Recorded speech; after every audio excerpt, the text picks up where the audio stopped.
함께 나눌 말씀은 고린도후서 4장 1절에서 15절 말씀입니다. 고린도후서 4장 1절에서 15절 말씀입니다.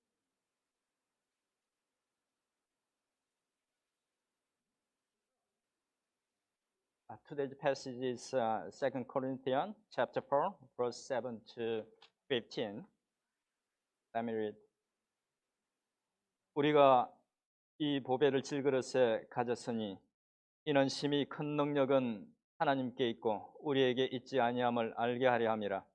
우리가 사방으로 우겨쌈을 당하여도 쌓이지 아니하며 답답한 일을 당하여도 낙심하지 아니하며 박해를 받아도 버림바 되지 아니하며 거꾸러뜨림을 당하여도 망하지 아니하고 우리가 항상 예수의 죽음을 몸에 짊어지면 예수의 생명이 또한 우리 몸에 나타나게 하려 함이라. 우리 살아있는 자가 항상 예수를 위하여 죽음에 넘겨지면 예수의 생명이 또한 우리 죽을 육체에 나타나게 하려 함이라. 그런즉 사망은 우리 안에서 역사하고 생명은 너희 안에서 역사하느니라. 기록된 바 내가 믿었으므로 말하였다 한 것 같이 우리가 같은 믿음의 마음을 가졌으니 우리도 믿었으므로 또한 말하노라. 주 예수를 다시 살리신 이가 예수와 함께 우리도 다시 살리사 너희와 함께 그 앞에 서게 하실 줄을 아노라. 같이 읽겠습니다. 이 모든 것이 너희를 위함이니 많은 사람의 감사로 말미암아 은혜가 더하여 넘쳐서 하나님께 영광을 돌리게 하려 함이라. 아멘. 아멘. 자, 잠깐 기도하겠습니다. 은혜로우신 아버지 하나님 감사합니다. 이 복된 예배에 불러주셔서 감사합니다.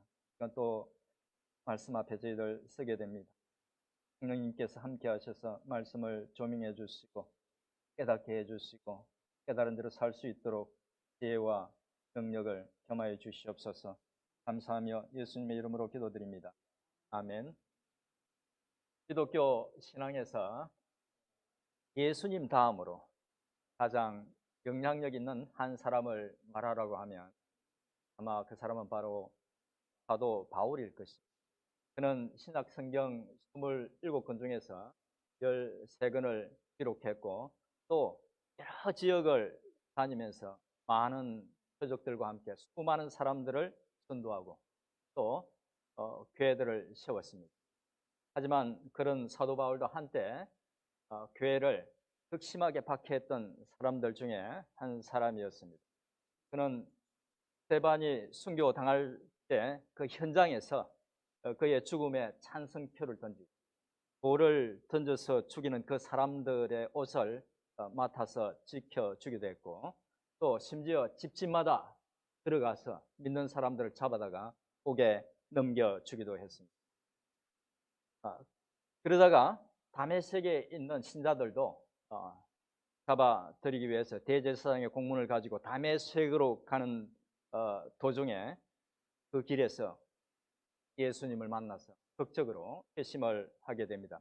이 사건을 통해서 사도 바울은 완전히 다른 사람이 되어서 자신이 박해하던 기독교를 이제 가장 열정적으로 변증하고 전파하는 사람이 되었습니다. 이후 그는 바나바가 동역자로 불러서 함께 안디옥 교회를 섬깁니다. 그러다가 안디옥 교회에서 파송을 받아서 전도 여행을 떠나죠. 총 서너 차례 전도 여행을 가는데 그는 전도 여행 중 가는 곳마다 그 지역에 있는 유대인 회당에 들어가서 복음을 전하고 사람들을 모아서 교회를 개척했습니다. 그런데 그 일은 결코 쉬운 일이 아니었습니다. 그 일은 엄청난 수고와 고통과 또 인내가 따르는 그런 일이었습니다. 그는 전도 여행 때 자신이 경험했던 고난을 고린도후서 11장에서 기록하고 있습니다. 좀 길긴 한데 고린도후서 11장 23절에서 27절의 말씀을 천천히 같이 한번 읽어보도록 하겠습니다. 제가 같이 한번 읽어보겠습니다. 시작.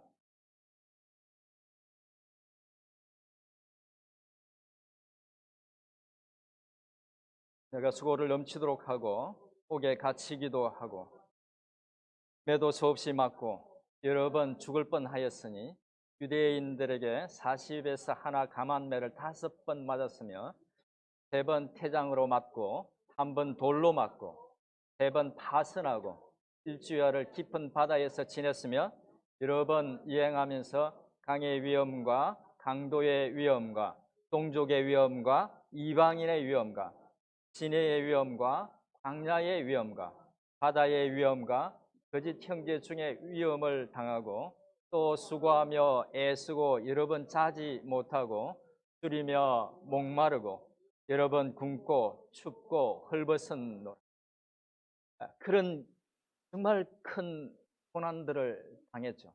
그런 고난 가운데 2차 전도 여행을 하면서 사도 바울은 고린도 지역을 방문하게 되었고 그곳에서 아굴라와 브리스길라 부부를 만나서 1년 6개월 정도 사역을 하면서 고린도 교회를 세웁니다. 제가 고린도 지역 도를 했는데 굉장히 이제 그 팔레스타인 지역에서 멀리 떨어져 있는 곳, 그곳까지 가서 그 고린도 지역이 있는 곳을 아가야 지역이라고 그러는데 거기까지 가서 복음을 전해서 이 고린도 교회를 세웠습니다. 근데 그리고 나서 사도 바울이 에베소 지역에서 사역을 하고 있을 때 이 고린도 교회에 여러 가지 문제가 생겨서 어려움을 겪고 있다는 소식을 듣고 편지도 보내고 직접 방문하기도 했습니다. 고린도후서는 그때 사도 바울이 썼던 편지 중에 한 편입니다.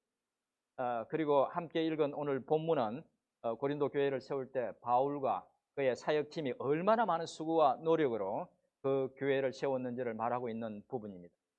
본문을 살펴보면서 그 의미와 우리에게 주는 교훈들을 한번 생각해 보도록 하겠습니다.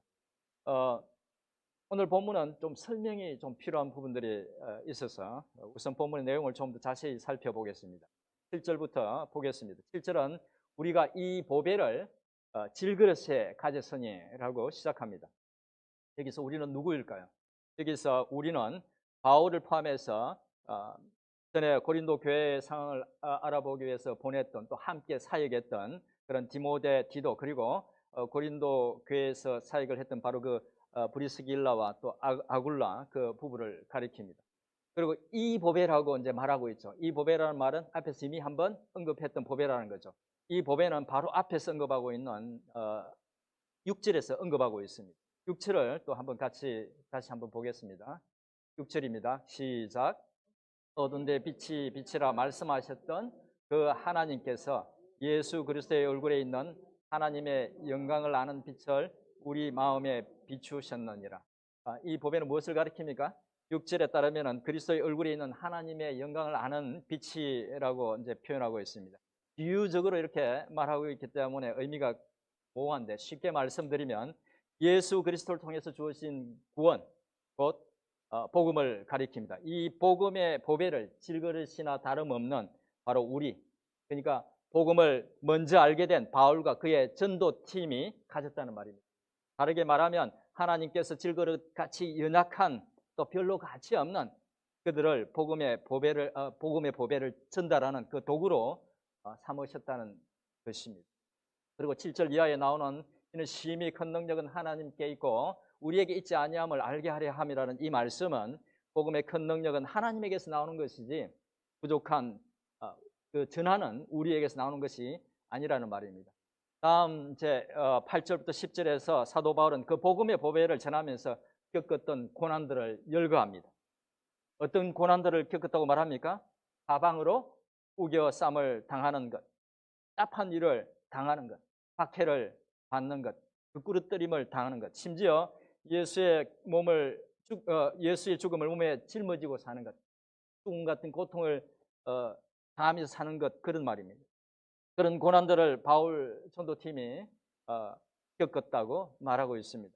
하지만 그 어려움에도 불구하고 그들은 결코 포기하지 않는다고 말하면서 그 이유를 10절과 11절에서 밝히고 있습니다. 우리 10절과 11절 말씀도 같이 한번 다시 읽어보겠습니다. 시작. 우리가 항상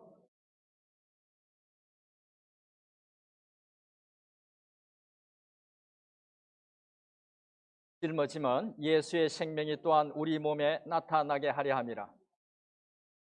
우리 살아있는 자가 항상 예수를 위하여 죽음에 넘겨짐은 예수의 생명이 또한 우리 죽을 육체에 나타나게 하려 함이라.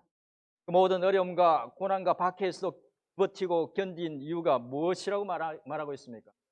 그 이유가 바로 예수 생명이 우리 죽을 육체에 나타나게 하려고. 한번 따라해 봅시다. 예수의 생명이 우리 죽을 육체에 나타나게 하려고.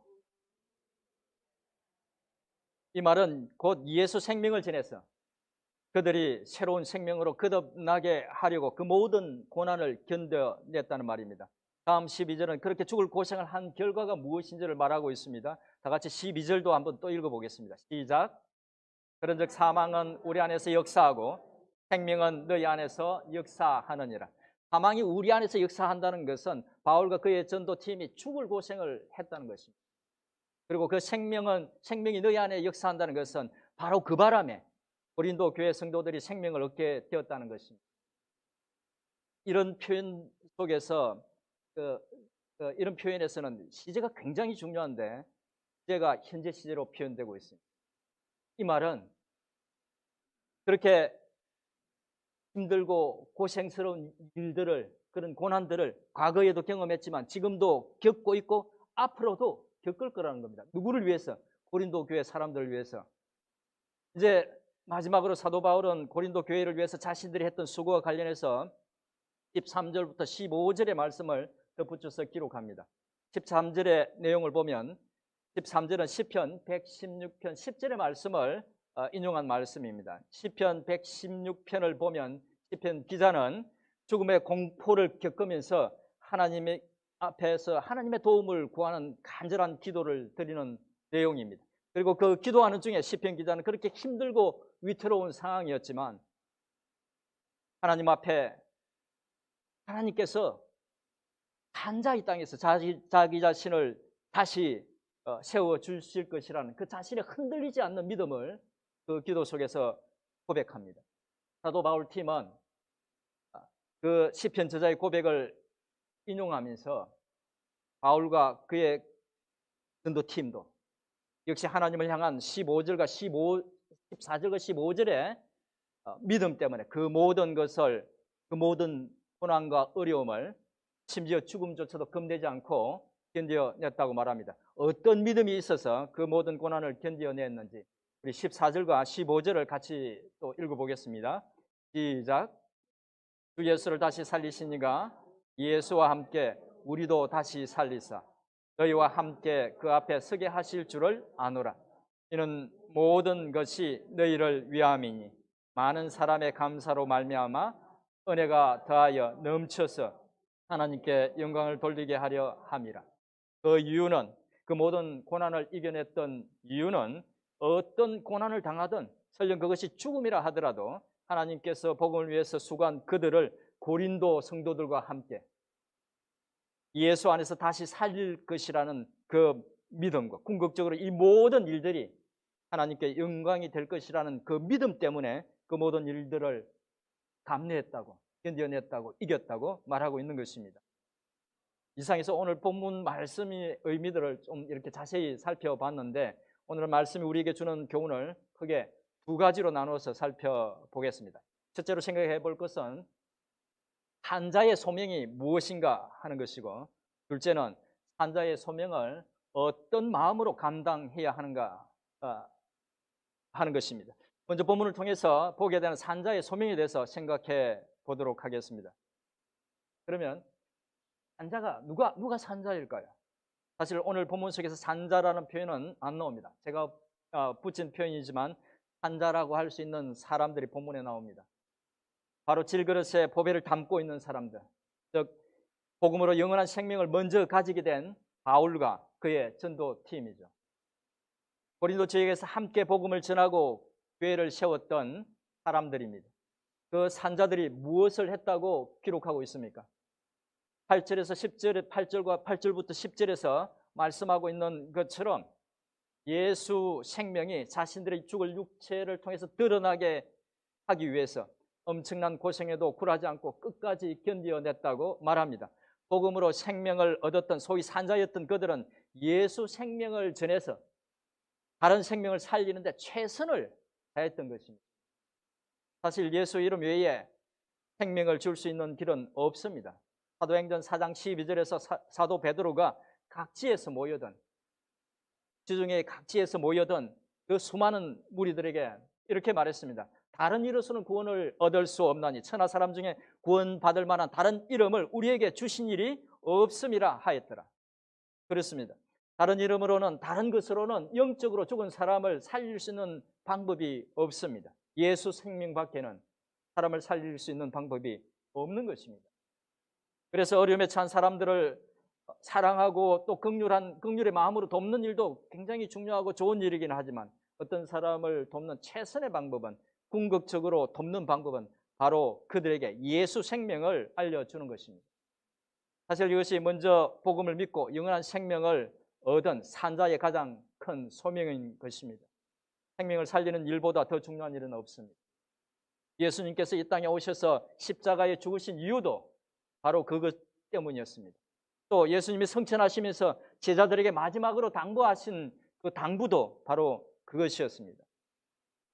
예수님이 성천하신 후 제자들은 그 산자의 소명을 잘 감당했습니다. 많은 기록들이 있는데 사도행전 3장에도 놀라운 한 사건을 기록하고 있습니다. 사도 베드로와 요한이 제9시에 성전에 기도하러 갈 때 성전 미문에 앉아서 구걸하던 그 안전뱅이를 만납니다. 안전뱅이가 뭔가 얻기를 기대하면서 그들을 쳐다볼 때에 그들은 그에게 이렇게 이야기합니다. 은과 금은 내게 없거니와 내게 있는 이것을 네게 주노니 나사렛 예수의 이름으로 일어나 걸으라. 아멘. 그 말과 함께 그를 이렇게 세우니 그가 걷기도 하고 또 뛰기도 하며 하나님을 찬송했다고 기록하고 있습니다. 만약 그를 불쌍히 여겨서 몇 푼의 돈만 주었더라면 한두 끼 정도의 식사는 해결할 수 있을지 모르지만 그런 놀라운 기적을 경험하지도 못했을 것입니다. 뿐만 아니라 예수님을 믿어서 얻는 영생에 대해서도 알지 못했을 것입니다. 제자들은 그에게 돈이 아니라, 작은 도움이 아니라 바로 가장 소중한 예수 생명을 선물로 주었던 것입니다. 사도 베드로와 요한이 안전뱅이에게 예수 생명을 전했듯이 사람들에게 복음을 전해서 살리는 것이 바로 산자인 우리의 소명인 것입니다. 그런데 이 산자의 소명을 감당하기 위해서는 전제되는 것이 있습니다. 그것은 나 자신이 먼저 산자가 되어야 하고, 또한 생명의 복음을 전해야 하는 분명한 이유를 깨달아야 하는 것입니다. 우선 자신이 산자라는 확신이 있어야 합니다. 비행기를 타면 여러분 늘 듣게 되는 방송 있죠. 안내방송. 비상 상황에서 해야 될 어떤 행동을 가르쳐주는 안내방송을 우리가 듣습니다. 그 비상 상황이 되면 산소 마스크를 써야 하는 경우 먼저 자신이 마스크를 착용하고 다음 옆에 있는 아이나 노약자를 돌보라고 말합니다. 본인이 살아야 다른 사람을 살릴 수 있다는 것이죠. 생명의 복음을 전하는 것도 마찬가지입니다. 그 사명을 감당하기 위해서는 사도 바울처럼, 주님의 제자들처럼, 수많은 헌신자들처럼 예수님의 그 생명 대신 예수님을 인격적으로 만나서 마음에 예수님이 나의 주님이라는 분명한 믿음이 있어야 한다는 것입니다. 뿐만 아니라 그 생명의 복음을 전해야 할 필연적인 이유도 분명해야 합니다. 우리가 예수 생명을 전해야 하는 이유는 주님께서 마지막으로 제자들에게 부탁하신 말씀이기도 하지만, 사실 그것 못지않게 중요한 것은 내 삶 속에서 정말 예수 생명을 경험하고 누리는 것입니다. 쉽게 말씀드리면 내가 예수를 믿었더니 예수 생명이 내 속에 밀려 들어와서 지금까지 경험해보지 못한 평강과 기쁨과 행복을 느끼게 되고, 죽을까 병들까 망할까 실패할까 벌벌 떨던 소심한 마음이 담대해지는 그런 경험이 있어야 하는 것입니다. 그래야 그 좋은 것, 그 귀한 것 전하고 싶은 마음이 생기고, 그래야 담대하게 복음을 전할 수 있는 것입니다. 복음의 그런 능력과 은혜를 경험하고 산자의 소명을 잘 감당하는 저와 여러분들이 되기를 축원드립니다. 그러면 이 소명을 어떤 마음으로 감당해야 할까요? 본문은 생명을 살리기 위해서 헌신할 때 가져야 할 마음의 자세에 대해서 알려주고 있는데 세 가지로 말씀드릴 수 있을 것 같습니다. 첫째는 생명을 살리는 그 귀한 일이 질그릇 같은 우리에게 맡겨졌다는 것입니다. 질그릇은 낮은 온도에서 이렇게 구워 만들었기 때문에 약해서 잘 깨지는 값싼 그릇이라고 합니다. 초대교회 당시 일반적으로 많은 사람들이 그 질그릇을 사용했다고 합니다. 사도 바울은 하나님께서 그런 질그릇처럼 별로 가치 없고 연약한 그들에게 복음을 담아서 전하는 귀한 일을 맡기셨다고 말합니다.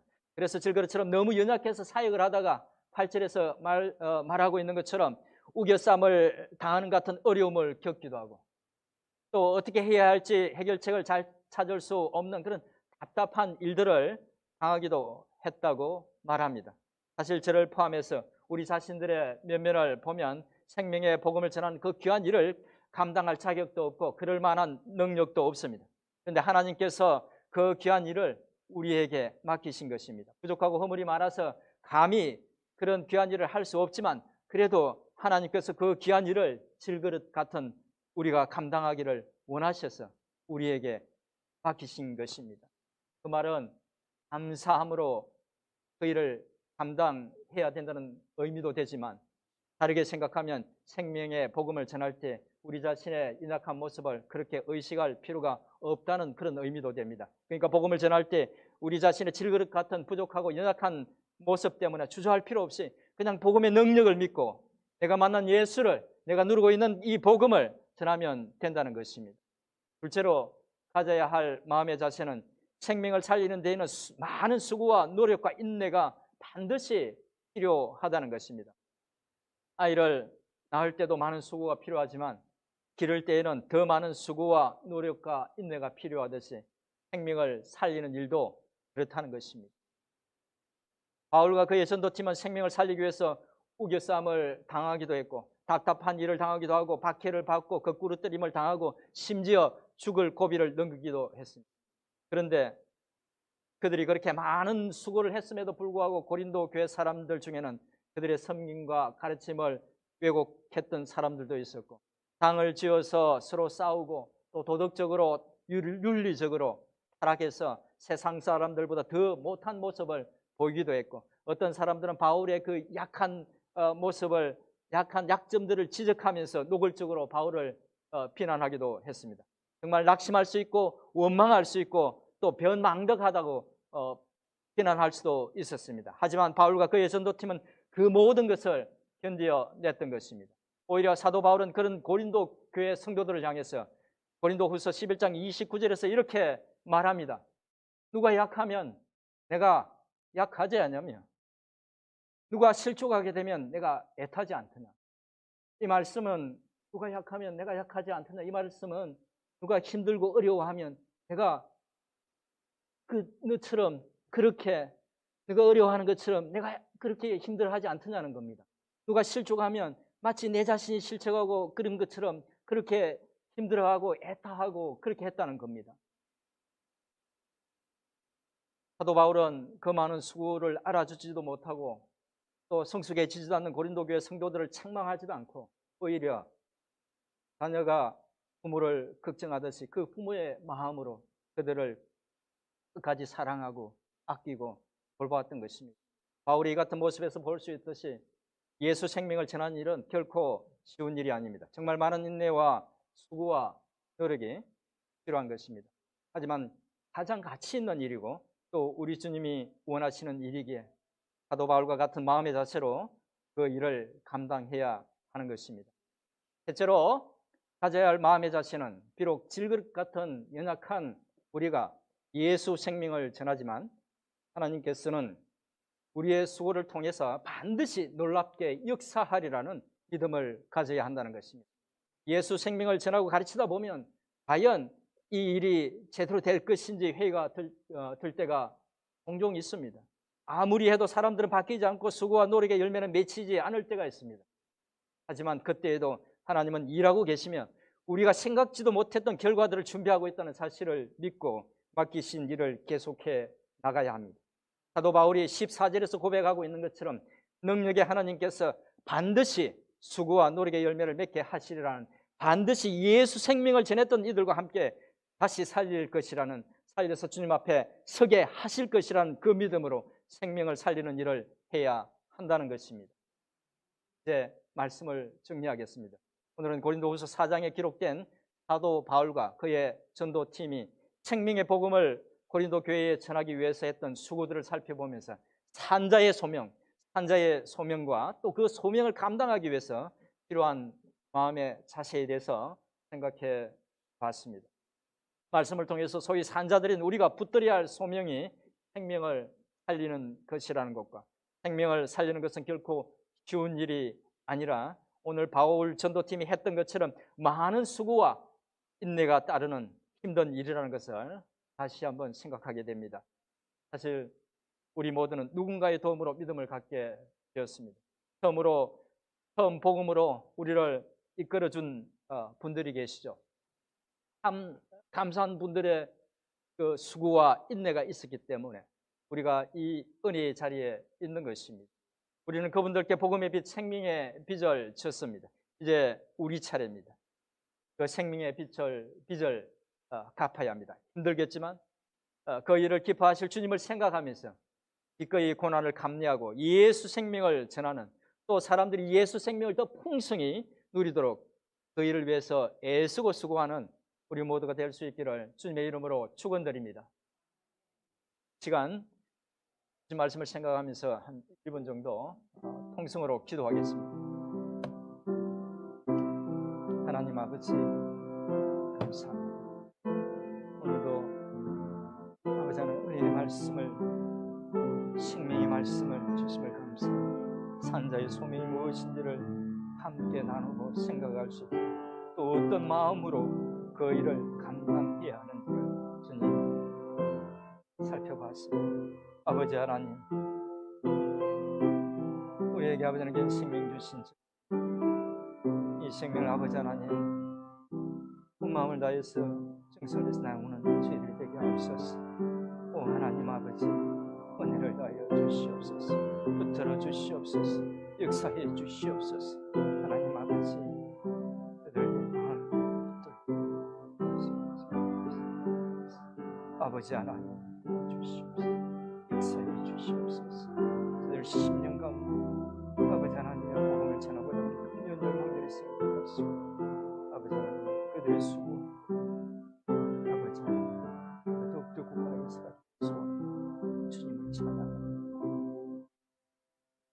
하나님 아버지, 오늘도 저희들 말씀으로 교훈해 주셔서 감사합니다. 산자의 사명이 죽어가는 또 다른 이들을 살리는 것임을 기억하고 생명을 살리는 일에 마음을 다하는 저희들이 되게 해 주옵소서. 주님의 은혜로 부족한 저희가 생명에 이른 것 같이 그 은혜로 저희들 생명의 복음을 전하고 주님이 피 흘려 사신 생명들을 또한 살리고 또한 그 생명을 더 풍성히 누리도록 기꺼이 저희 자신을 드리는 저희가 될 수 있기를 소원합니다. 주님 도와주시옵소서. 예수님의 이름으로 기도드립니다. 아멘.